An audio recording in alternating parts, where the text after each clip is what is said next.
जब लग गुरु मिले न साचा, तब लग गुरु करो 10 पांचा। क्या गुरु बदल सकते हैं? क्या गुरु बदलने से पाप लगता है? अध्यात्म के इस मैदान में आखिर सही गुरु कौन है? गीता जी में वर्णित तत्वदर्शी संत कौन है?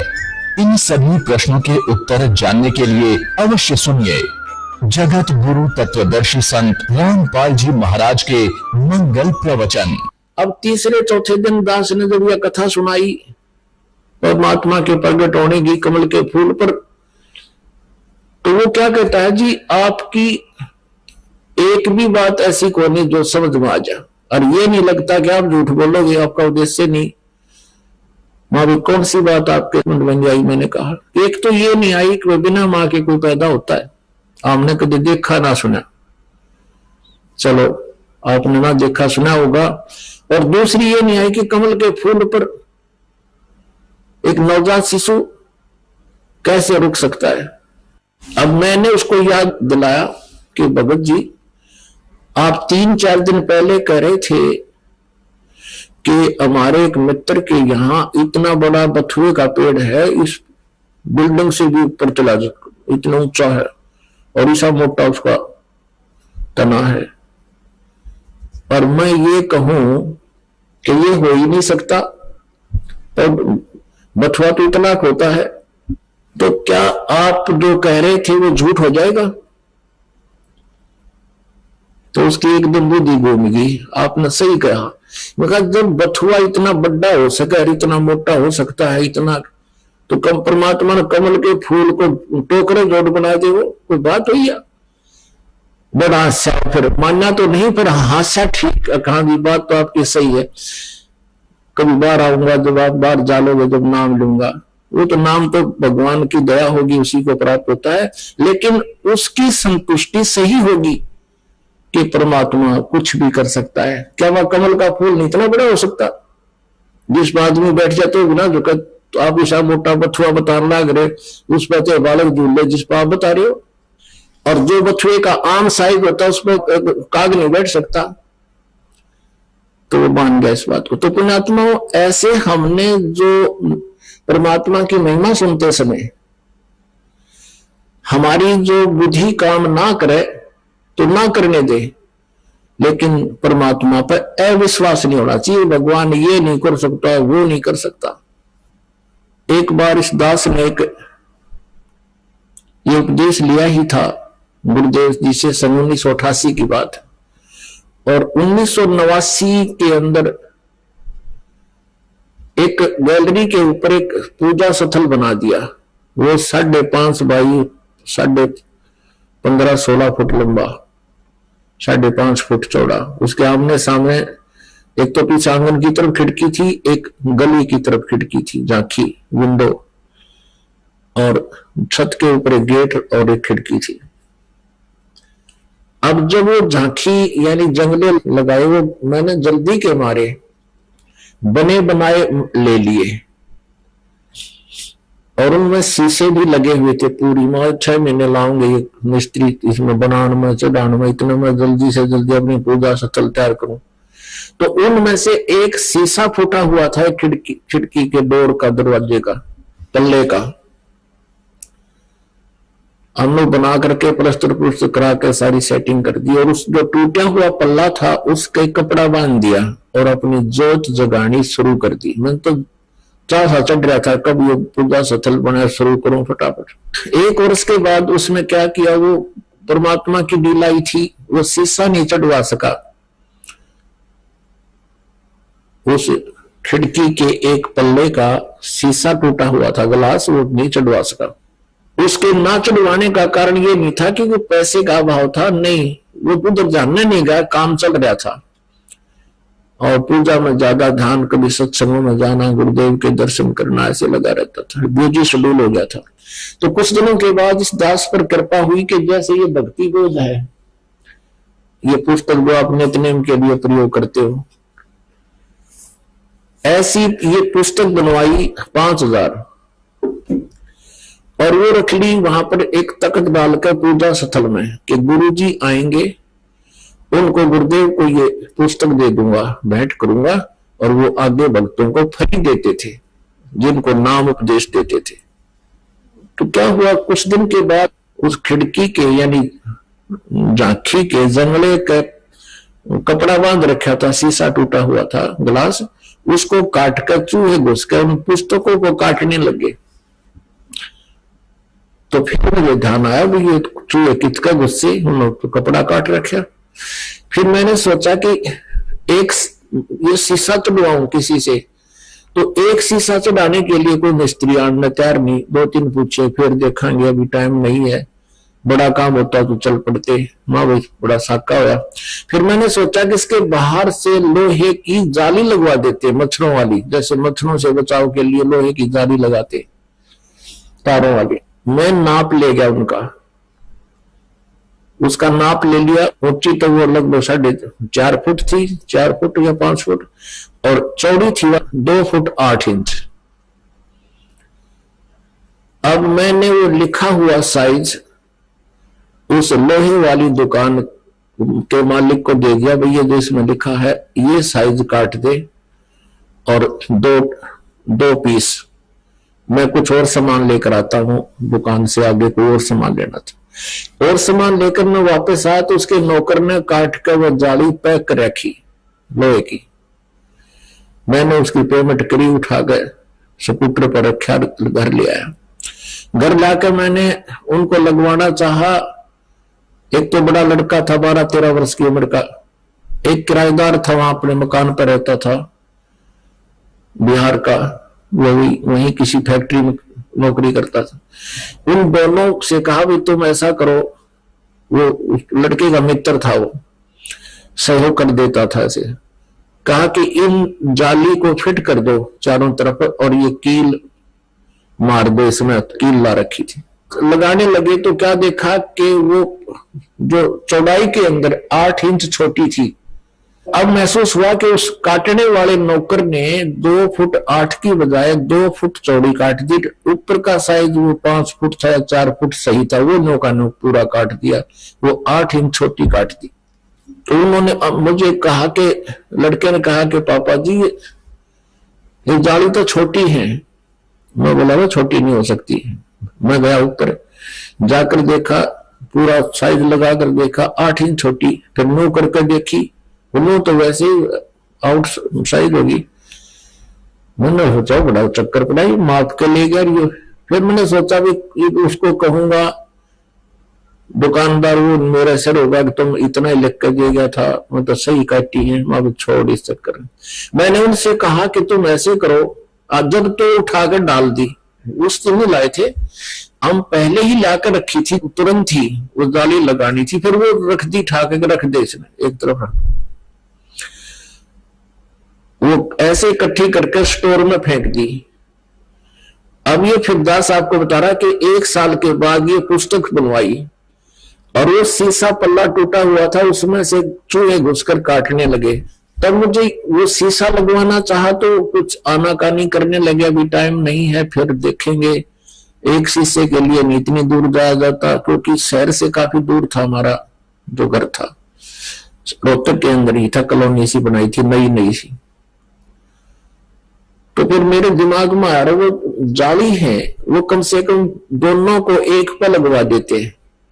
उन दोनों बच्चों से फिर कहा भी ऐसा करो, तुम उन दोनों जालियों को इस एक झांकी के ऊपर एक जंगले पर लगा दो, ऊपर नीचे ओवरलैप करके, कम से कम ये पुस्तक तो बचेंगी, चूहे ना काटेंगे।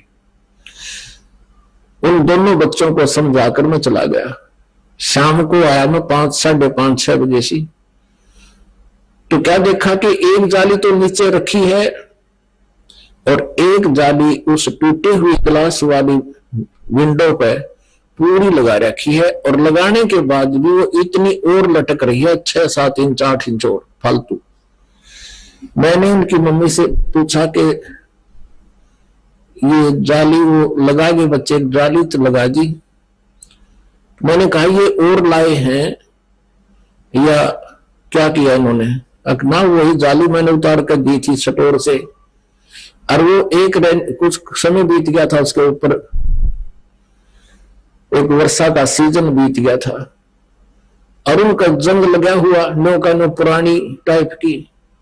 मेरा विश्वास नहीं हो कि वो तो छोटी थी, मैंने उनको बुलाए दोनों बच्चे, उनको याद दिला कि ये तुम और लाए हो क्या, वही जाली है। और वो लड़का बड़े वाला बहुत छोटा था, वो कोई ऐसी बुद्धि वैसी भी नहीं होती बालक में, ले आवर ना ले आवर। वो कहने लगे जी वही जाली है। मैंने कहा जब तुम पहले लगाओ थे जाली, आज से साल भर पहले, तब ये छोटी थी? कहाँ छोटी थी, 8-9 इंच छोटी थी। कहाँ छोटी, वही है, वही जाली है। और हमने कहीं जाली लगा भी ना रखी थी, शायद और कोई पीस पड़ा हो सपेर। अब परमात्मा जब जीव को विश्वास दिलाता है, इस मन के सब शिकंजों को काट देता है, अगरम मगरम खत्म कर देता है, जिस पर मेड़ करता है। वो इस दास के साथ की। हम ठीक है भगवान को मानने वाले थे, चाह थी भगवान की, लेकिन ऐसे करिश्मे देखे ना सुने, सुने थे लेकिन देखे नहीं। जैसे द्रौपदी की साड़ी बढ़ा दी थी भगवान ने, विश्वास होता था, लेकिन कोई कह देता था कि नहीं साड़ी बढ़ा रख दे, ये तो वैसे ही महिमा भगवान की गा रखी है, तो हम वो भी मान लेते थे। फिर भी भगवान में रुचि घनी थी। अब मैंने अपने लड़के से कहा मेरे सिर पर हाथ रख और कभी साहब की कसम खा तू और नहीं लाए तुम। इसने कहा पापा भगवान की कसम मैं बिल्कुल नहीं लाया, वही है नौकरी मेरी मां उतार कर डाली सी।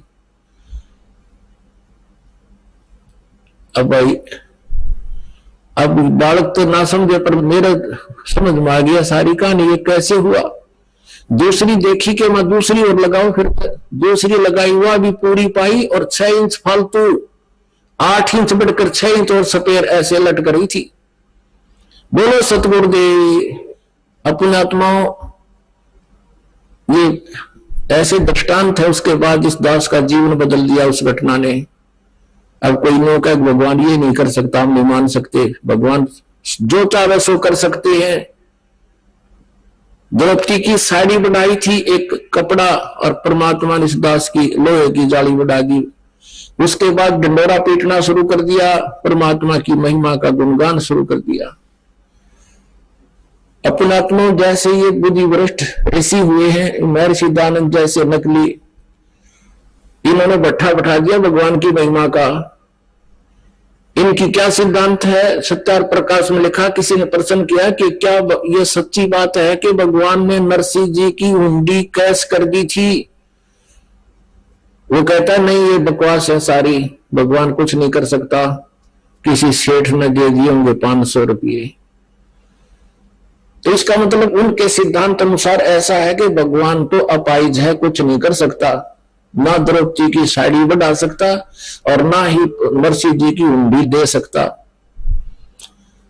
अब परमात्मा की दया थी, उसी हमारे मकान पर एक किराए पर रहा करता था आर्य समाज, महर्षि दानंद के विचारों से प्रभावित एक अच्छा समझदार सा व्यक्ति लगा था। वो पहले था टीचर था, वो प्राइमरी क्लास का हेडमास्टर, 5वीं कक्षा का हेडमास्टर, रिटायर्ड होने हो रहा था और शास्त्री था। उससे चर्चा होती थी भगवान की। वो पहले ये दास उससे चर्चा करता था तो वो मेरे से भी ज्यादा बातें बनाकर बता नहीं कितनी करता था। हम चर्चा चला करती हुई जैसे भगवान ने द्रौपदी की साड़ी बढ़ा दी थी, तो कहा करते नहीं ऐसा कुछ नहीं होता, ये कभी हो ही नहीं सकता, निर्जीव वस्तु कैसे बढ़ सकती है। वो दानंद की जो घूटी पी रहा था वो, अब वो कहता बुजुर्ग आदमी था, दास की उम्र उसमें 35, 37, 38 साल की थी, वो 50, 55 रिटायरमेंट के आसपास था वो, तो ज्यादा विरोध नहीं कर सके हम उसका, ना हमें इतना विश्वास भी नहीं था कि ऐसा ना होया होगा, लेकिन चाह भगवान की गणी थी। अब जब ये मालिक ने रजा बख्शिश दास पर वो जाली बढ़ गई, तब मैंने सोचा कि इस पुण्यात्मा को भी समझा दूं कि भगवान ऐसा ऐसा कर सकता है।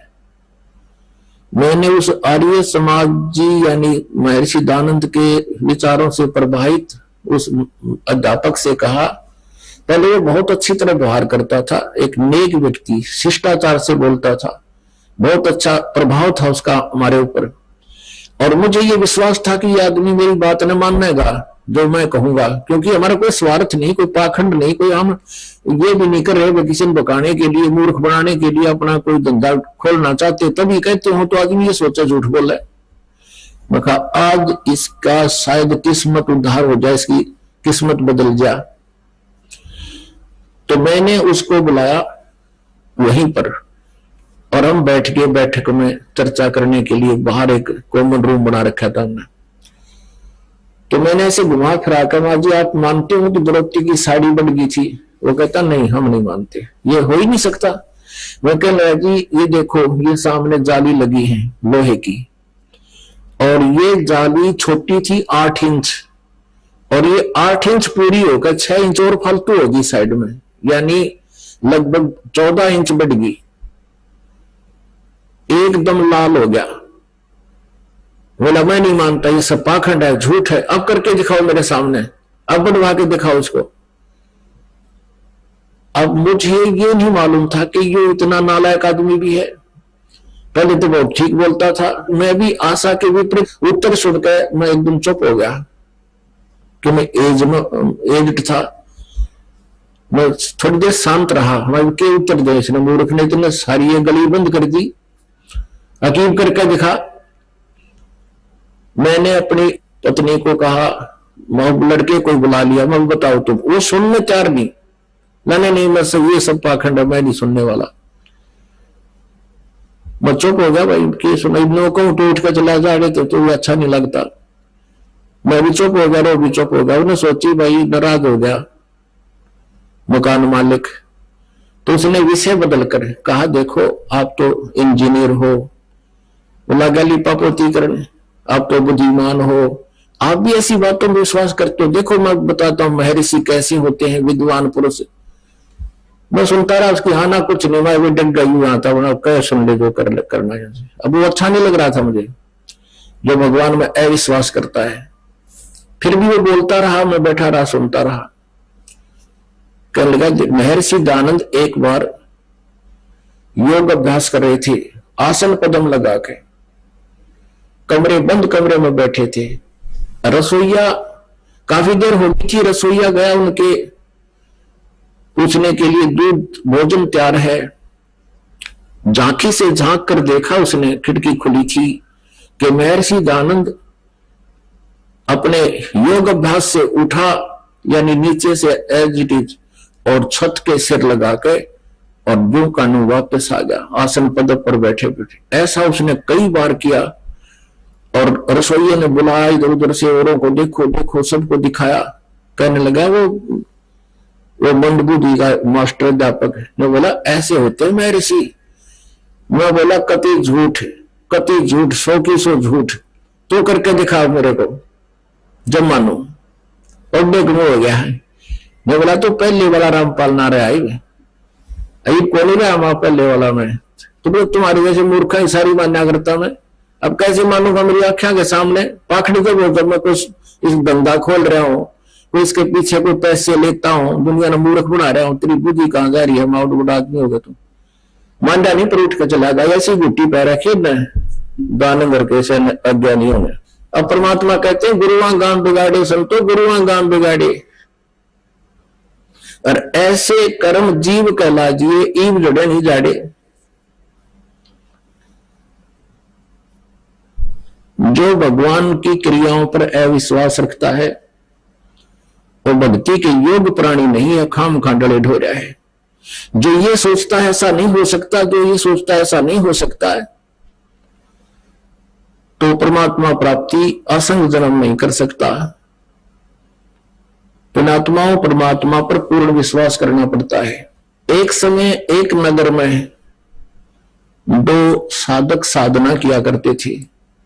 एक तो लगभग 40 वर्ष से साधना कर रहा था, लंबी लंबी दाढ़ी बढ़ गई थी, बड़े बड़े केश बड़े हुए थे, देखने से ऐसा लगता था जैसे महापुरुष बैठे हों। और एक भक्त ने अभी 4 वर्ष से ही साधना शुरू की थी। एक देवदूत आया करता था भगवान के पास से, विष्णु जी के पास से, और वो उन भक्तों के पास आकर चर्चा करता था दोनों के पास, वो दूर दूर रहते थे, गांव के पूर्व में एक बस्ती में। दोनों के पास घंटा घंटा बैठ के जाता था, चर्चा होती थी, बड़ा आनंद से समय व्यतीत हो रहा था। एक दिन भगवान के पास देवदूत ने कहा कि भगवान, आपके उस नगरी में दो परम भक्त रहते हैं। भगवान ने कहा विष्णु जी ने कि नहीं, उनमें मेरा एक भक्त है, एक तो वैसे ही अपना टाइम पास कर रहा है। तब देवदूत ने कहा कि हाँ भगवान, वो जो 40 साल से आपके समर्पित है वो परम भक्त होगा कि नहीं? परम भक्त वो है जो 4 वर्ष से साधना पर लगा है, वो 40 वर्ष वाला परम भक्त नहीं है, वो भक्त नहीं है। अब वो देवदूत भगवान के मुंह की तरफ देख रहा है, शायद इनके भगवान के समझण में फर्क रह गया, मैं किसके विषय में कहना चाहूं। तब देवदूत ने कहा देखो जी, वो 40 वर्ष से इस पूर्व में बैठा है और उसकी बड़ी बड़ी दाढ़ी है, वो है ना परम भक्त? बोला नहीं, वो तो डलेट हो रहा है। अब देवदूत का गला उतरे नहीं यह बात कि वो 4 साल का परम भक्त कैसे हो गया, वो 40 साल से बैठा है। तब भगवान ने सोचा कि भाई इस देवदूत का बात समझ में आई नहीं मेरी। तब भगवान ने कहा कि भाई देवदूत एक बात बता, तेरी बात जची नहीं मेरी के भी वो भगत को नहीं। वो कहने लगा देवदूत भगवान ऐसी बात नहीं है, आप जो कहोगे वो सत्य ही होगी, लेकिन मेरी बुद्धि छोटी है, मेरा यकीन ना होता। परमात्मा ने कहा वो बात कर, एक बात सुने। विष्णु जी कहने लगे कि आज तो जिस समय वो फिक्स टाइम पर जाता था वो देवदूत प्रत्येक दिन प्रत्येक के पास, जब उसके पास 12 बजे गया है तो दूसरे के पास 2 बजे जाता था, एग्जैक्ट 1 बजे जाता, जैसे उनका ऐसा टाइम था। तो भगवान ने कहा कि आज तू अपना टाइम पर ना जाना, 1 घंटा 2 घंटे लेट जाना, देर से जाना। अच्छा, और फिर उनको ये कहना, कुछ बताया मंत्र भगवान ने, फिर उसका उत्तर क्या दे वो मुझे बताना। अब वो सबसे पहले उसके पास गया, क्योंकि उसका तो खटक थी कि ये परम भक्त पाएगा, बड़ी दाढ़ी बुढ़ा रहा, 40 साल से भक्ति कर रहा है, बड़ा सभ्य व्यक्ति नजर आता है, बड़ी एज्ड है। अब उसने कारण पूछा कि देवदूत आज देरी कैसी कर दी, आप आते हो, आपके इंतजार कर रहा था कि आज क्या कारण है देवदूत नहीं आए, आप आते हो, भगवान की चर्चा होती है, आनंद आता है।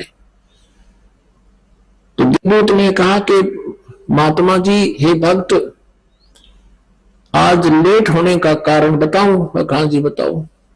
कि परमात्मा ने एक कमाल कर दिया और वो कमाल करना था 1 बजे, और वो कमाल देखकर आया मैं। अब वो के कमाल कर दिया? वो भगत बोला कि भगवान ने सुई के छिद्र में के नोक में के हाथी निकाल दिया। अब वो साधक को भक्त कहता है कि देवदूत ऐसी झूठ बोल जो किसी का समझ में आ जा, सुई की नोक में हाथी निकल सके है, क्यों मूर्ख बना रहा है। अब देवदूत की बुद्धि घूम गई, सचमुच डांगर बैठा है, जिसने भगवान पर विश्वास नहीं। तो फिर भगवान वाली बातें याद आई कि सचमुच ठीक कह रहे थे, तो पशु है डले ढोरा खाम खा, जिस पर भगवान पर विश्वास नहीं। फिर वो गया दूसरे के पास जो 4 वर्ष से साधना कर रहा था। अब देवदूत कहिए जो चरिथी की तो जाते नाटेगा। अब उसने भी कारण पूछा कि देवदूत बहुत देर से आए, क्या बात हुई, कुशल तो है? और देवदूत ने कहा कि भाई कुशल तो है भगत, लेकिन परमात्मा ने कमाल कर दिया। एक लीला करनी थी, वो 1 बजे करनी थी, वो देखकर मैं आया हूं, इसलिए देरी होगी। क्या कमाल किया? उसको भी बताया कि परमात्मा ने चाड़ा पाट दिया, कमाल कर दिया। वो देवदूत कह रहा है भाई मैं तो हैरान हूं। अब वो भगत कहता बताओ तो सही, क्या कुछ कर दिया भगवान ने ऐसा कि परमात्मा ने सुई की नोक में हाथी निकाल दिया। अब वो भगत कहता है ये क्या कमाल, भगवान काट दिया सारी पृथ्वी ने, सुई की नोक में गए, तो हाथी बात मान रहा है। परमात्मा पूरी पृथ्वी को निकाल सकता है सुई की नोक के अंदर से। यह भी कोई कमाल है भगवान का। परमात्मा सब कुछ कर सकता है। सीने से लगा लिया उस देवदूत ने उसको, 4 वर्ष से भक्ति कर रहा था, और फिर परमात्मा के पास आकर कहा, भगवान आप सही कह रहे थे। वो 40 साल वाला तो कति डले ढोरा डांगर बैठा है, और वो 4 साल के बालक ने ये उत्तर दिया, प्रभु कि भगवान निकाल दे सारी पृथ्वी ने सुई की नोक में गया तो बातें कुछ कोई ना। तो पुण्यात्मा, जब तक आपको परमात्मा के ऊपर इतना विश्वास नहीं होगा, आप भक्ति नहीं कर सकते, मोक्ष प्राप्ति नहीं कर सकते। और ये साड़ी बधाना और ये तो एक बाएं हाथ का खेल है उस भगवान का, कुछ भी सांग कोई नहीं उसके आगे। सतगुरु जो चाहे सो कर ही, और 14 कोट दूत जमदर ही, ऊट भूत जम त्रास निवाड़े, और चित्रगुप्त के कागज पाड़े। परमात्मा सब कुछ कर सकता है। अब आपको परमात्मा के प्रकट होने पर परमात्मा की महिमा की वाणी सुनाते हैं। पुण्यात्माओं, गीता जी अध्याय नंबर 4 के श्लोक नंबर 32 में कहा है कि जो श्लोक नंबर 25 से लेकर 30 तक जो साधनाओं का वर्णन किया गया है, ये अनुष्ठान जो यज्ञ बताए गए हैं, इन सभी यज्ञों को करने वाले साधक, साधनाओं को करने वाले साधक अपने अपने साधनाओं को श्रेष्ठ मानते हैं, उसको पाप नाशक जानते हैं, इसलिए वो करते हैं। लेकिन सच्चिदानंद घन ब्रह्म की वाणी में वो सच्चाई लिखी हुई है, विस्तार के साथ लिखी है, वो तत्व ज्ञान है। उस तत्व ज्ञान को चौथे अध्याय के 34वें श्लोक में फिर कहा है कि तू तत्वदर्शी संतों के पास जाकर समझ, उनको दंडवत प्रणाम करने से और कपट छोड़कर प्रसन्न करने से वो तत्वदर्शी संत आपको परमात्मा की महिमा से परिचित कराएंगे। तो वो, और आपने ये भी सुना कि परमात्मा ऋग्वेद मंडल नंबर 9 और सूक्त नंबर 86 के 26-27 में मंत्र में, ऋग्वेद मंडल नंबर 9 सूक्त नंबर 82 के 1, 2, 3 में, और ऋग्वेद मंडल नंबर 9 सूक्त नंबर 20 के मंत्र 1 में, ऋग्वेद मंडल नंबर 9 सूक्त नंबर 1 मंत्र नंबर 8 और 9 में, कि वो परमात्मा सतलोक से चलकर आता है और शिशु रूप धारण करता है। शिशु रूप में प्रगट परमात्मा की परवरिश की लीला कुंवारी गायों के द्वारा होती है, और वो परमात्मा अच्छी आत्माओं को मिलता है, श्रेष्ठ आत्माओं को मिलता है। जैसे 3 प्रकार से उनका क्रिया होती है, लीलाएं। एक प्रकार से तो शिशु रूप धारण करके रहते हैं, एक जीवन व्यतीत करके दिखाते हैं, जनसाधारण जैसा अपने हाथों से निर्वाह करके दिखाते हैं, तत्व ज्ञान भी प्रचार करते हैं। दूसरा, साधु संत के रूप में आकर प्रकट हो जाते हैं, किसी को मिलते हैं, उसको ज्ञान देते हैं और अपनी महिमा से परिचित कराते हैं अच्छी आत्मा। तो उनमें से वो अच्छी आत्माएं कौन थी? आदरणीय गरीबदास साहब जी छुड़ाने वाले गांव, छुड़ाने जिला झज्जर हरियाणा वाले। आदरणीय नानक साहिब जी जो सिख धर्म के प्रवर्तक है, उनको भगवान परमात्मा सतपुरुष सचखंड से आकर बेई नदी पर मिले। आदरणीय मनुकदास साहिब जी, आदरणीय दादू साहिब जी, आदरणीय धर्मदास साहिब जी, आदरणीय गीसा दास साहिब जी, इन सब अच्छी आत्माओं को परमात्मा स्वयं आकर मिले और उनको अपनी महिमा से परिचित कराया। अब आपको वेदों में थोड़ा सा प्रमाण देते हैं कि परमात्मा परवरिश की लीला कुंवारी गायों से होती है। अब ये अनिवार्य है, क्योंकि जब तक हम अपने सदग्रंथों में भगवान की महिमा से परिचित नहीं होंगे, हम परमात्मा की पहचान में गलती खा जाएंगे। और पहले हम ऐसे ही खाते रहे, जिसने भी लोकवेद सुना दिया हमने वही सच्ची मान ली, भगवान ऐसा ही होता होगा, ऐसे ही करता होगा। अब हम जैसे गीता जी अध्याय नंबर 16 के श्लोक नंबर 23-24 में कहा है कि शास्त्र विधि को त्याग कर मनमाना आचरण जो करते हैं उनको कोई लाभ नहीं होता, ना सिद्धि प्राप्त होती, ना उनकी गति होती, ना उनको सुख होता। इससे तेरे लिए अर्जुन शास्त्र ही प्रमाण है, उनमें जो परमात्मा की महिमा लिखी है उसी को मानना और किसी की नहीं सुनना। परमात्मा कबीर देव जी 600 वर्ष पहले जब आए अपने सुख संवेद में कहा है कि वेद मेरा भेद है, वेद मेरा भेद है, मैं मनोवेदन से नाही और जौन वेद से मैं बोलूंगा, वेद जानते नहीं। चारों वेद ऋग्वेद, यजुर्वेद, सामवेद, अथर्ववेद, ये चारों वेद मेरी ही महिमा का गुणगान करते हैं, लेकिन मुझे पाने की विधि इन चार वेदों में नहीं है, वो पांचवें वेद में है, वो सूक्ष्म वेद में है, वो तत्व ज्ञान में है। अब आपको दिखाते हैं, वेद मेरा भेद है। ये देखिएगा, ऋग्वेद मंडल नंबर 9, 10 इकट्ठे जल्द है, अनुवाद किया हुआ इसमें। ये कहां से प्रकाशित है? प्रकाशक है सार्वदेशिक कार्य प्रतिनिधि सभा, महर्षि दान भवन, रामलीला मैदान, नई दिल्ली से। ये मुद्रक है इनके। अब बिल्कुल प्रारंभ में ऋग्वेद मंडल नंबर 9, ये यहां से प्रारंभ होता है और ये प्रथम ही सूक्त है, ये प्रथम सूक्त है और ये प्रथम मंत्र में आप देखिएगा, इसमें लिखा है सोम माने हे परमात्मा। ये परमात्मा के विषय में चल रहा है इनका जानकारी। और ये देखो 2 में, मंत्र नंबर 2, हे परमात्मन आप। हमने ये देखना है कि इसमें परमात्मा की जानकारी है। अब मंत्र 3 में हे परमात्मन, मंत्र 4 में हे परमात्मन आप, और मंत्र 5 में हे परमात्मन आप, और मंत्र 6 में हे परमात्मन तुम्हारे। और यहां बिजली गिर गई इन पर, क्योंकि इन्हें पता लगा कि आगे बात बिगड़ेगी तो भगवान लिख दिया था। उस पुरुष को, पुरुष माने परमात्मा है, उस परमात्मा को ये लिखना था। अब 8वें में स्पष्ट है परमात्मा साकार है, यह भी लिख दिया उस पुरुष को, उस परमात्मा को लिखना था।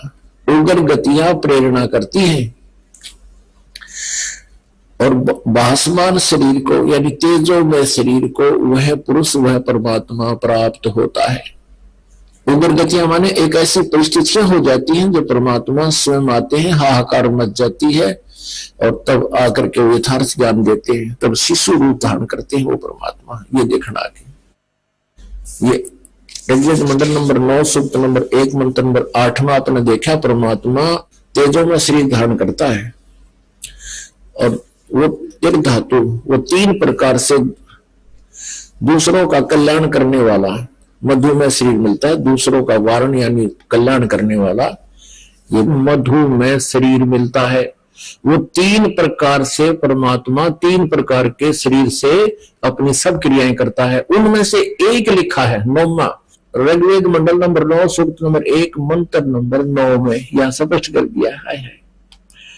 उस ये देखो, अभी अधन्या, अधन्या माने अहिंसनीय, अभी माने सर्प सब प्रकार से, अभी अधन्या, अधन्या माने बिना दनाई, अभी माने पूर्ण रूप से, जाके संग बैल नहीं लागा, वो कुमारी गाय बछिया, धेनु माने गाय।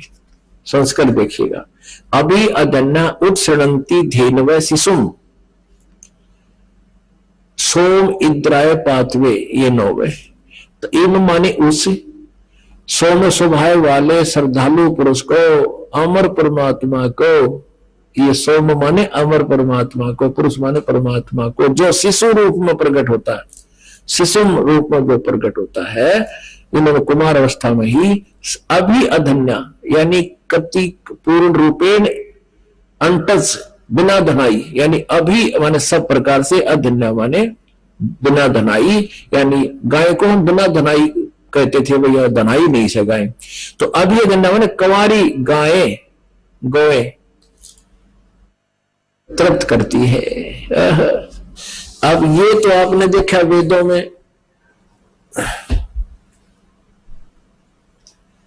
इन 4 वेदों में से एक वेद ऋग्वेद में। अब दिखाते हैं सूक्ष्म वेद में, जिसमें परमात्मा की महिमा लिखी है, परमात्मा कबीर जी की जीवनी लिखी है, और जब वो प्रकट हुए उसी समय की कहानी इसमें विद्यमान है। उसी समय से ये वेद तो हमने अब देखे सन 2000 में, और ये लिखी है पहले से, यानी सन 1400 की लिखी हुई वाणी जो आज दास आपको दिखाने जा रहा है। इसमें पहले ही लिखा है कि ऐसा हुआ था, ऐसे उस परमात्मा की परवरिश की लीला कुंवारी गाय से हुई थी। कुंवारी गाय जिसको कभी सांड ने छुआ ही ना हो बैल ने, उसको कंवारी कहते हैं। अंडरस्टूड है, वैसे तो कोई ज्यादा डिफाइन करने की आवश्यकता नहीं, फिर भी दास की चेष्टा रहती है कि थोड़ा सा भी शंका रूपी कचरा ना रह जाए किसी के दिमाग में। ये देखिएगा, ये है कबीर सागर।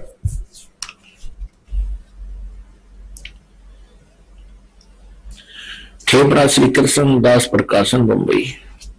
कबीर सागर, ज्ञान सागर प्रथम खंड, कबीर पंथी भारत पथिक, स्वामी युगलानंद बिहारी द्वारा परिष्कृत। मुद्रक एवं प्रकाशक हैं खेमरा श्री कृष्णदास, अध्यक्ष श्री वेंकटेश्वर प्रेस, खेमरा श्री कृष्णदास मार्ग मुंबई।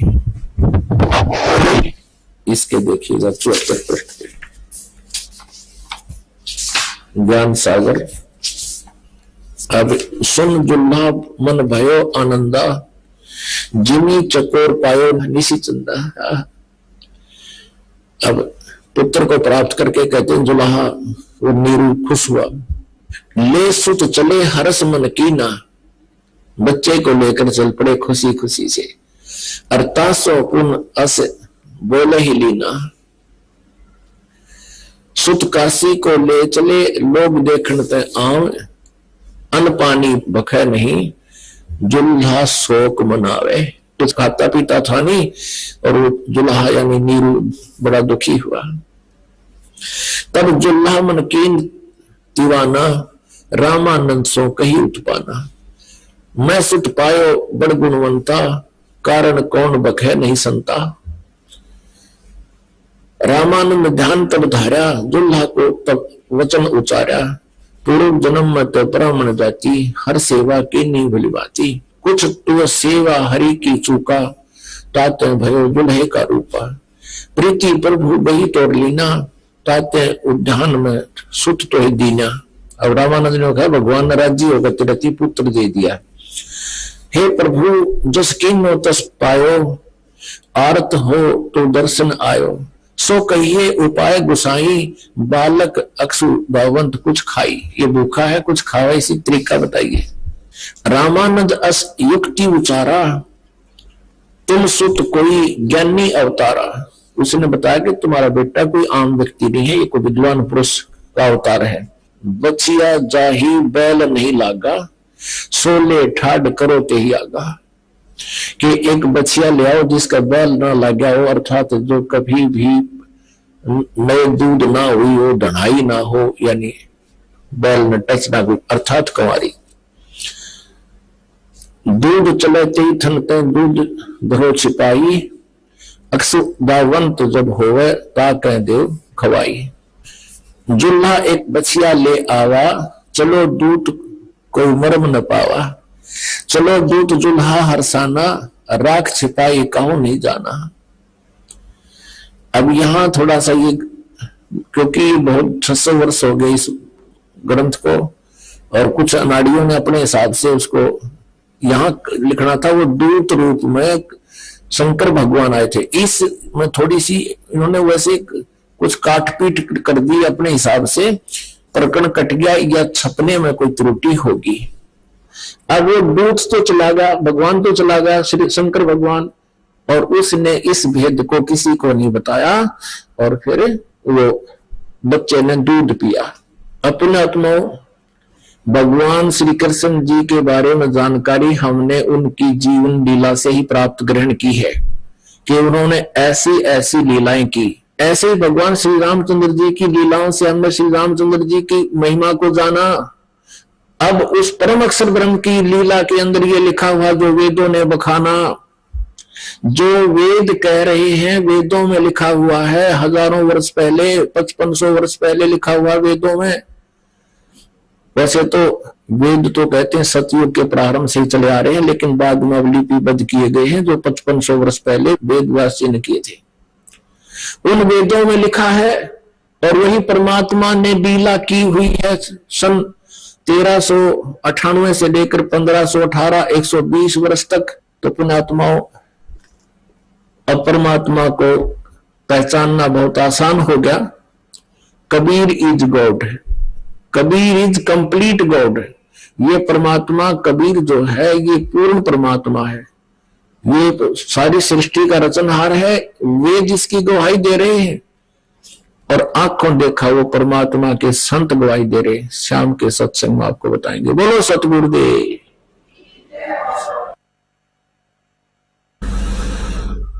पूर्ण ब्रह्म परम अक्षर ब्रह्म सर्व सृष्टि रचनहार कबीर देव जी, ये हम सभी आत्माओं के जनक हैं, ये हम सबके उत्पत्ति करता है। उसी परमेश्वर की असीम कृपा से आप जी यहां सत्संग के अंदर उपस्थित हुए हो। पुण्यात्माओं, परमात्मा कबीर देव जी स्वयं सतलोक से आते हैं, जहां हम सभी का उद्गम स्थल है, जहां हम सभी उत्पन्न किए गए थे, जहां हम रहा करते थे, वो सतलोक है। सतलोक का अर्थ है शाश्वत स्थान। शाश्वत मीन सदा रहने वाला, जिसका कभी नाश ना हो। हम वहां रहा करते थे सतलोक में, हमारा जन्म और मृत्यु नहीं होता था, वर्ग अवस्था नहीं थी, वो अनाम्य लोक है। अनाम्य का अर्थ होता है जिसमें कोई रोग ना हो। एक अनामी लोक है वो अलग है, अनाम्य का अर्थ होता है जिसमें कोई रोग ना हो। हम उस लोक में रहा करते थे और हम अपनी गलती के कारण, अपने नासमझी के कारण हमने वहां एक भयंकर भूल करी, जिस कारण से हम सभी यहां काल के जाल में फंस गए। ये काल का लोक है जो श्रीमद् भगवद गीता अध्याय नंबर 11 के श्लोक 32 में खुद कहता है कि मैं काल हूं अर्जुन, अब सभी को खाने के लिए आया हूं, सबका नाश करूंगा। अर्जुन श्री कृष्ण को बहुत अच्छी तरह जानता था।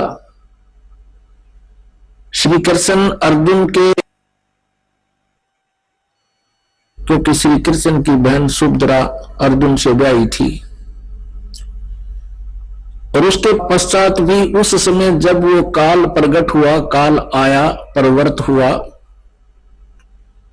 श्री कृष्ण जी के शरीर में प्रवेश होकर के और फिर शरीर से बाहर निकल के उसने अपना विराट रूप दिखाया, श्री कृष्ण का शरीर ओझल कर दिया।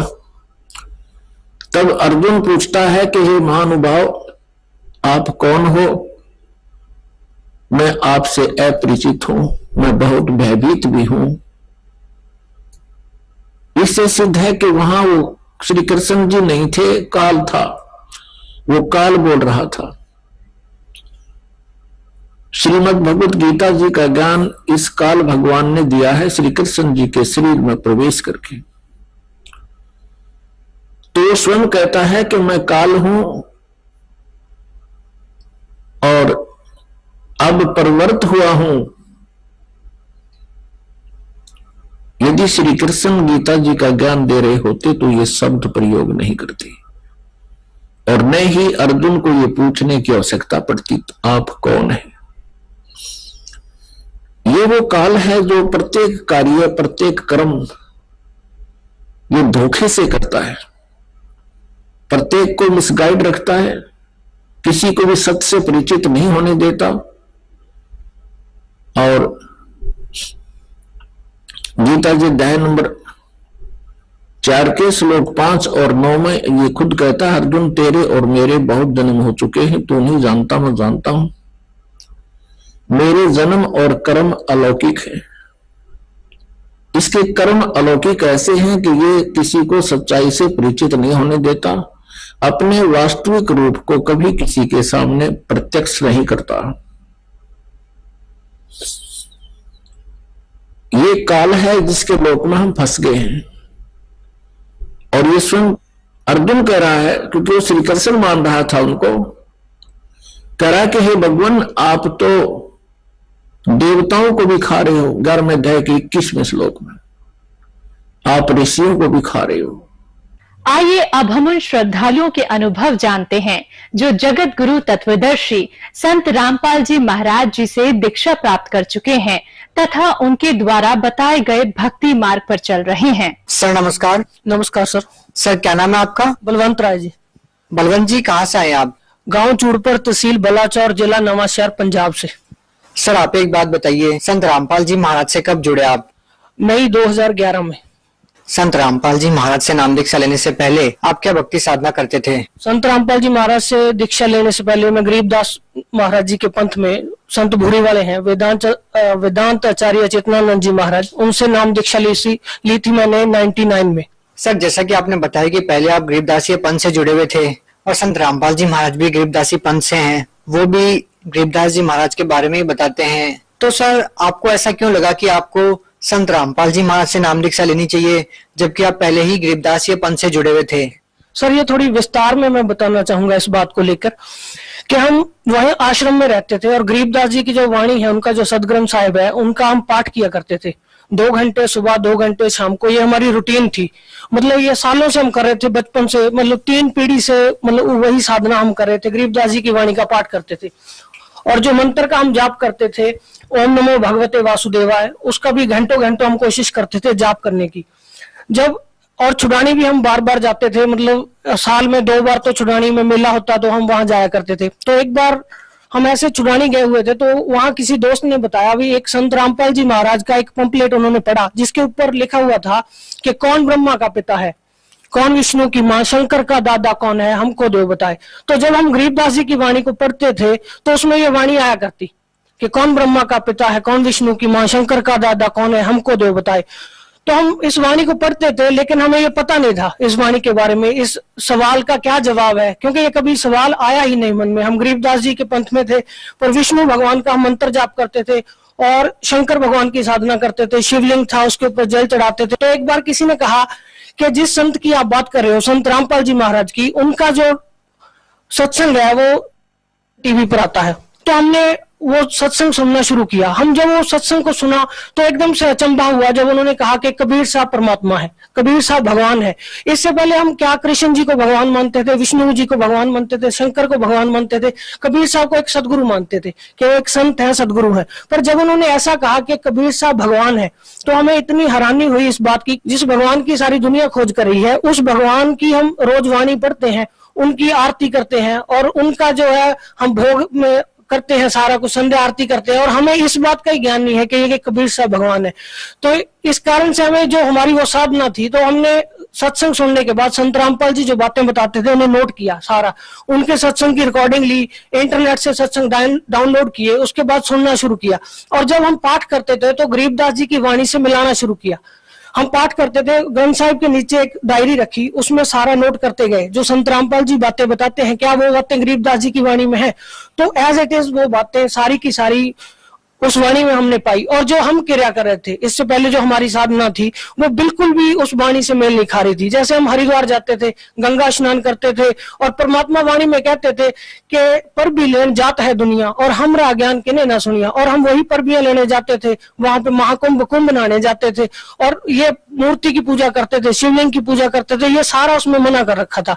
और बार बार गरीबदास जी वाणी में भेद देते थे कि कोई वास्तविक मंत्र है, एक निज नाम है, वो खास नाम है, उस नाम की हमें जानकारी नहीं थी। हम वही मंत्र जाप कर रहे थे जो शास्त्र विधि त्याग के मनमाना आचरण था। तो जब हमने ये संत रामपाल जी महाराज का सत्संग सुना और उसे गरीबदास जी महाराज जी की वाणी से मिलाया तो एकदम से झटका लगा। तो जैसे हमारी दिनचर्या क्या थी, हम वही आश्रम में ही रहते थे, सिर्फ खाना खाने के लिए घर जाते थे और वापस आश्रम में आ जाते थे। तो इसके पीछे मान बढ़ाई भी बहुत थी हमारे साथ कि हम वहां पे जुड़े हुए हैं इतने साल से। पारिवारिक समस्याएं भी ऐसी थी कि कई पीढ़ी से चल रहे हैं, उस मतलब समाज में से निकल पाना बड़ा मुश्किल था। पर परमात्मा ने दया करी संत रामपाल जी महाराज ने कि ये ज्ञान हमें समझ में आ गया और ये बात मन में बैठी कि इस चौधर का हम क्या करेंगे। कल को मतलब जैसे गरीबदास जी वाणी में कहते थे कि कुकर शुकर खर कीजिएगा, छोड़ सकल बद फैला, कल को जानवर बनेंगे, पशु बनेंगे, तो ये हमारी मान बढ़ाई, ये साधना नकली जो हम करें किस काम आएगी। तो इसके कारण हमने वो साधना त्याग दी और संत रामपाल जी महाराज का ज्ञान सुना। बरवाड़ा आश्रम में जब हम गए, जब गुरुजी ने प्रथम मंत्र दिया, संत रामपाल जी महाराज ने प्रथम नाम जब दिया, तो इतना मतलब दिमाग में खटका कि हमने हजारों बार लाखों बार गरीबदास जी की वाणी में ये मंत्र पढ़े थे और हमें ही ज्ञान नहीं हो सका कि ये वो वास्तविक मंत्र है। क्योंकि संत रामपाल जी महाराज अपने सत्संग में बताते हैं कि गुरु बिन काहू न पाया ज्ञान ना, जो थो था बस छड़े किसाना। गुरु के बिना ये ज्ञान नहीं हो सकता और वो वास्तविक संत, वो सदगुरु हमें मिले नहीं थे। बलवंत जी, जैसे कि आपने बताया कि गुरु बनाना बहुत जरूरी है एक मनुष्य के लिए, गुरु आपने पहले बना ही रखा था, तो सवाल ये है कि पहले ही जब आपने गुरु बना रखा था, उसके बाद आपने संत रामपाल जी महाराज को अपना गुरु बनाया, तो दोनों संतों की भक्ति विधि में आपको क्या अंतर लगा और किस संत की साधना करने से आपको क्या लाभ मिला? जो हम साधना करते थे तो हमारा आधार गरीबदास जी की वाणी थी, जो हमारा आधार था, मेन था, वो ग्रंथ साहिब गरीबदास जी का था। और जब हम अपनी भक्ति विधि को उनके साथ मिलाते हैं, जैसे हमारे जो मंत्र हैं, तो अगर गरीबदास जी ने इतनी वाणी लिखी है, इतना बड़ा ग्रंथ साहिब उन्होंने लिखा है, तो क्या ये 5 अक्षर जो है ओम नमो भगवते वासुदेवा, तो वो उसमें लिख सकते थे। तो हमने मिलाया, मतलब ऐसा नहीं है कि एक दिन में ये फैसला ले लिया, भाई आज इनको छोड़ दो वहां चले जाओ, ऐसा नहीं। मतलब 8-9 महीने तक हमने उसका खोज किया पूरा, उसमें जब देखा, मिला के देखा, तो कहीं भी ये मंत्र नहीं पाए। और जो साधना गरीबदास जी बताते थे, इन ब्रह्मा विष्णु महेश तक का जो बताते थे, इन सतलोक का जो वर्णन बताते थे, वो हमने इतने सालों में, मतलब 12 साल तक हमने वो पुरानी साधना की। तो 12 साल में हमें कभी उस ज्ञान की, जैसे कहते हैं, छींट भी नहीं लग सकी, हमें पता ही नहीं चल सका कि ऐसा भी कोई ज्ञान है। तो जब ये सत्संग सुना, उसके बाद वो भेद खुला, वो सारी की सारी वाणी खुल के सामने आ गई कि गरीबदास जी क्या कहना चाहते हैं, कि कौन से वो वास्तविक मंत्र हैं जिनकी वो बात करते हैं।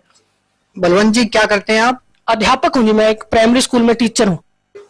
सर, आप एक शिक्षित व्यक्ति हैं और निसंदेह ही आपने संत रामपाल जी महाराज को बहुत सोच समझकर अपना गुरु धारण किया है। सर, हम आपसे ये पूछना चाहेंगे कि कोई भी साधक होता है, वो भक्ति करता है और वो कोई गुरु बनाता है, तो उसका उद्देश्य ये भी होता है कि उसको शारीरिक लाभ मिले, मानसिक लाभ मिले, आध्यात्मिक लाभ मिले। हम आपसे ये जानना चाहेंगे कि संत रामपाल जी महाराज से नाम दीक्षा लेने के बाद आपको क्या लाभ मिले?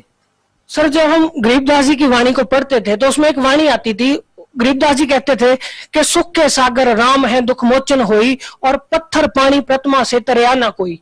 हम पढ़ते थे उस वाणी को, पर कभी हमारे जीवन में वो इंप्लीमेंट नहीं हो सकी थी। क्यों? क्योंकि हमारे ऊपर दुख ऐसे कैसे रहते थे, हम भक्ति करते थे, जबकि गरीबदास जी कहते कि सुख के सागर राम है दुख मोचन होई। अगर हमारे पास वो राम होते, वो जिस साधना से वो दुख दूर होते हैं, अगर वो साधना हमारे पास होती तो हमारे दुख दूर होने चाहिए थे।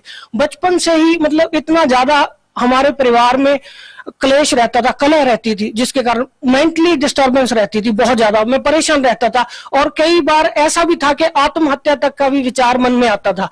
तो संत रामपाल जी महाराज से नाम लेने के बाद जो चीज चेंज आई लाइफ में, वो सबसे ज्यादा थी, जिसको कहते हैं पीस ऑफ माइंड। हर शिक्षित व्यक्ति है जो वो इस बात की खोज करता है कि मानसिक शांति होनी चाहिए। अध्यात्म के मार्ग पर जो भी आदमी चलता है, वो सबसे पहले उसकी यही खोज होती है, पीस ऑफ माइंड, कि हमें आत्मिक और मानसिक रूप से शांति होनी चाहिए। तो संत रामपाल जी महाराज की शरण में आने के बाद सबसे बड़ी चीज ये हुई कि मन की जो भटकना थी वो समाप्त होगी। पहले हम कहीं जाते थे भगवान की खोज में कि वो शांति मिले, हम मानसिक रूप से हमें शांति मिल सके। तो वो शांति जो वास्तविक थी वो सत्य साधना से होनी थी, और वो सत्य साधना संत रामपाल जी के पास थी। तो जब हमने ये नाम लिया तो सबसे बड़ा लाभ क्या हुआ, ये मानसिक रूप से शांति होगी, मन की भटकना खत्म होगी। जैसे संत रामपाल जी महाराज अपने सत्संग में बताते हैं कि पर्वत पर्वत में फिरया, कारण अपने राम, और राम जैसे संत मिले जिन सारे सब काम। तो वो मानसिक शांति सबसे पहली चीज थी। और फाइनेंशियल जो कंडीशन थी हमारी, जो हमारे जानकार हैं, जानने वाले सारे जानते हैं कि फाइनेंशियल तौर पे बहुत ज्यादा कंडीशन अच्छी नहीं थी। संत रामपाल जी महाराज से नाम लेने के बाद सबसे बड़ा ये लाभ हुआ कि हमारी फाइनेंशियल कंडीशन है बहुत ज्यादा सुधर गई। और उसके साथ साथ जैसे शरीर में होते हैं रोग, जैसे एक वाणी है उसमें कहा कि दास गरीब तबीब सतगुर बंदी छोड़ कबीर है। वो असली जो वैद्य हैं, जो असली डॉक्टर हैं, वो कबीर साहब है, और वही अपने संत के माध्यम से लाभ देते हैं। तो हमारी माता जी हैं, उनको जो है उनका खून इतना कम हो गया था, मतलब 5 पॉइंट समथिंग था। तो डॉक्टर के पास गए तो उन्होंने बोला कि इनको जो है ब्लड चढ़ाना पड़ेगा, अगर ब्लड नहीं चढ़ाओगे तो इनकी सेहत और ज्यादा खराब हो जाएगी। तो हमारी माता जी ने संत रामपाल जी महाराज जी से नाम लिया, और उसके बाद जब हमने टेस्ट कराया, हमने डॉक्टर को बोला, टेस्ट कराने गए और रिपोर्ट लेके हम डॉक्टर के पास गए, हमने बोला जी ऐसे ऐसे बोला था, इनको खून चढ़ाना पड़ेगा। तो डॉक्टर हंस के कहने लगा, भाई आप में कितना खून है, उससे ज्यादा तो आपकी माता जी में है। वो 12 पॉइंट समथिंग हो गया संत रामपाल जी महाराज जी की दया से। और सर ऐसा ही है कि हमारी शादी के कई साल बाद तक हमारे बच्चा नहीं था, तो उसको लेकर थोड़ा मेरी वाइफ भी परेशान रहती थी। तो हमें ऐसा नहीं था, संत रामपाल जी महाराज का ज्ञान था, पर मेरी वाइफ को कभी कभी इस बात की चिंता होती थी। तो हमने डॉक्टर के पास गए तो उन्होंने बोला कि इनका जो ब्लड ग्रुप है मेरी वाइफ का वो नेगेटिव था और मेरा पॉजिटिव था। तो अगर वो कहते बच्चा होगा तो इसमें कोई ना कोई प्रॉब्लम आएगी, इसमें उनको मतलब मानसिक रूप से कमजोर भी हो सकता है, कोई ना कोई समस्या आएगी। पर संत रामपाल जी महाराज की ऐसी दया हुई कि उन्होंने दया करी, और शादी के 4 साल बाद एक बेटा हुआ और बिल्कुल तंदुरुस्त है, अभी 1 साल से ज्यादा उसकी उम्र है। ऐसे ही एक बार मेरा बेटा बहुत ज्यादा बीमार था, तो मैं कहीं गया हुआ था, मेरी वाइफ का फोन आया कि बेटे की जो हालत है काफी खराब होगी, उसके सारे शरीर के ऊपर दाने दाने से हो गए और बहुत ज्यादा रो रहा है। तो छोटा बच्चा था, तो उसने देखा जब उसकी हालत को तो वो घबरा गई काफी ज्यादा। उसने मेरे को फोन किया, बोले ऐसे ऐसे बेटा बीमार हो गया और आप इतनी देर से आए नहीं हो, इसको दवाई दिलवानी थी। तो मैं ने मन में विचार किया कि संत रामपाल जी महाराज आप तो डॉक्टरों के डॉक्टर हैं, आप तो जो चाहे वो कर सकते हैं, आपने इतने कैंसर तक के रोग को ठीक कर सकते हैं, तो ये छोटी सी आपके लिए क्या बात है।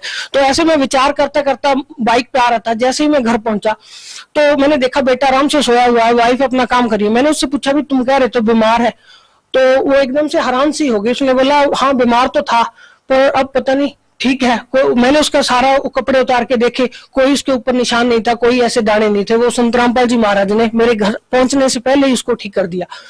और ऐसे ही अभी 3-4 दिन पहले की बात है कि मेरी वाइफ बहुत ज्यादा बीमार थी, उसको बार बार उल्टी हो रही थी, उसकी सेहत ज्यादा खराब थी। उसने मेरे को फोन किया, बोले मैं बीमार हूं तो आप घर पे आओ। तो आ रहा था, जब मैं घर पहुंचा तो संत रामपाल जी महाराज की जो है अमृत जल की एक बोतल होती है छोटी सी, तो उसमें से उसने 2-4 घूंट पिए। जब मैं घर पहुंचा तो वो एकदम से ठीक थी। उसने बोला मैं बिल्कुल ठीक हूँ, मेरे को कोई ऐसी परेशानी की बात नहीं है।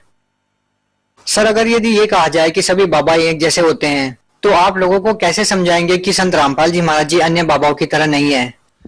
सब बाबा एक जैसे नहीं होते, क्योंकि जैसे संत रामपाल जी महाराज जो ज्ञान देते हैं उस ज्ञान से निर्णय होता है। संत और असंत की जो पहचान है वो उनके भेष से, उनके बोलने चालने के ढंग से नहीं होती। संत जैसे शेर की पहचान उसकी गर्जना से होती है, ऐसे ही संत की पहचान उसके ज्ञान से होती है। अगर आप बाकी बाबाओं और संत रामपाल जी महाराज के ज्ञान की तुलना करके देखेंगे तो आपको फर्क समझ में आ जाएगा। सर देखिए, आप एक टीचर हैं, और अगर आप बच्चों को ये समझाएं कि सही गुरु कौन है, नकली गुरु कौन है, आप बच्चों को कौन सी वो बातें बताएंगे कि इस तरह से वो सही और गलत धर्मगुरु की पहचान कर सकते हैं? क्योंकि आज के समय में हम देखते हैं कि लाखों धर्मगुरु हैं और हर रोज एक नए बाबा का पर्दाफाश होते हुए हम टीवी चैनल के ऊपर देखते हैं। तो आप बच्चों को कैसे समझाएंगे कि वो इस बात का निर्णय करे कि कौन सही और कौन गलत है? आज जो सबसे बड़ी चीज है वो शिक्षा है। आज का जो समय है उसमें जो शिक्षा है ये सबसे बड़ी चीज है। वही शिक्षा है वो संत को पहचानने का आधार बन रही है। जैसे हमने इनको पहचाना संत रामपाल जी महाराज को, अगर हम शिक्षित ना होते तो हम उन सदग्रंथों के साथ इनके ज्ञान का मिलान नहीं कर सकते थे। तो हमने क्या किया, उनके ज्ञान का सदग्रंथों के साथ मिलान किया। जो पहले संत थे जिनसे हम जुड़ते थे उनके ज्ञान का भी हमने मिलान किया। अब जब हम मिला के देखेंगे तो जो असली और नकली का फर्क सामने आ जाता है। सर भगत समाज को क्या संदेश देना चाहेंगे? भगत समाज को संदेश नहीं है, हमारी तो यही प्रार्थना है कि जो संत रामपाल जी महाराज ज्ञान दे रहे हैं इस ज्ञान को सुनिए। अगर आपको कोई भगत मिलता है जो ज्ञान गंगा, गीता तेरा ज्ञान अमृत उनकी पुस्तकें हैं वो आपको देता है, उन पुस्तकों को पढ़िए और उन्हें शास्त्रों के साथ मिलान करके देखिए, तो आपको जो है वास्तविक भक्ति का और परमात्मा के मार्ग का ज्ञान होगा। यही हमारी प्रार्थना है। सर धन्यवाद।